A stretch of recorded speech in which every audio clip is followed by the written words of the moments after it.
আমি আজকের যে কর্মসূচি পেয়েছি সেখানে সম্পূরক কার্যসূচি বলে আরেকটা পেজ পেয়েছি।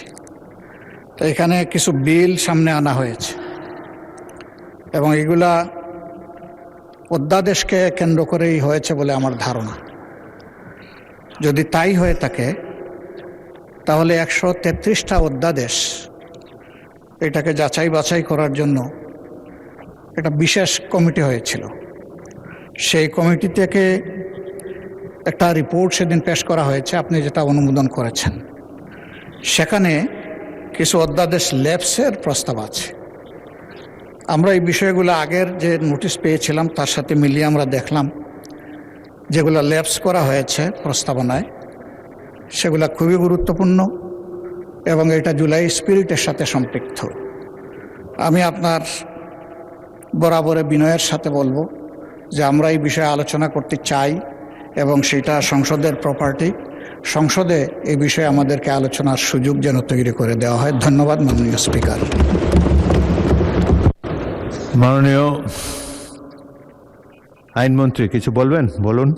স্পিকার, মাননীয় বিরোধী দলীয় নেতা যে দুইটা বিলের ব্যাপারে আজকে উত্থাপন করেছেন, মাত্র 30% টাকায় জমির মালিক হয়ে নতুন বাংলাদেশের গড়ে তোলার স্বপ্ন দেখা বাংলা বসতি, উনি হয়তো এটা মিস করে গেছেন।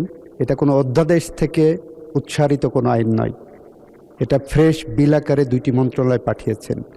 এই দুটি বিল 133টা অধ্যাদেশের অন্তর্ভুক্ত নয়, ফলে এটা ফ্রেশ বিল আকারে আসছে। আর উনি যে একটা আলোচনার কথা বলেছেন 133টা অধ্যাদেশের বিষয়ে আপনাদের সামনে যখন আসবে তখন উত্থাপন করব। ওনারা যেটা বলছেন আমরা ল্যাপস করেছি, কোনোটা হেফাজত করা হচ্ছে, আমরা পরবর্তীতে বিল আকারে অধিকতর যাচাই বাছাই করে আপনাদের সামনে সেগুলো আনব মাননীয় স্পিকার। সেটা যথাসময়ে উত্তর দেব আমরা। মাননীয় স্পিকার, আপনাকে ধন্যবাদ। ধন্যবাদ মাননীয় বিরোধী দলের নেতা। আজকে আমরা দুটা বিল, আপনি আমারটা একটু শুনুন। আজকে আমরা দুটি বিল সম্পর্কে আলাপ আলোচনা বিবেচনা করব।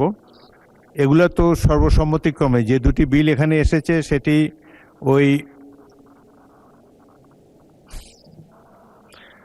বিরোধী দল নেতাকে মাইক দেন।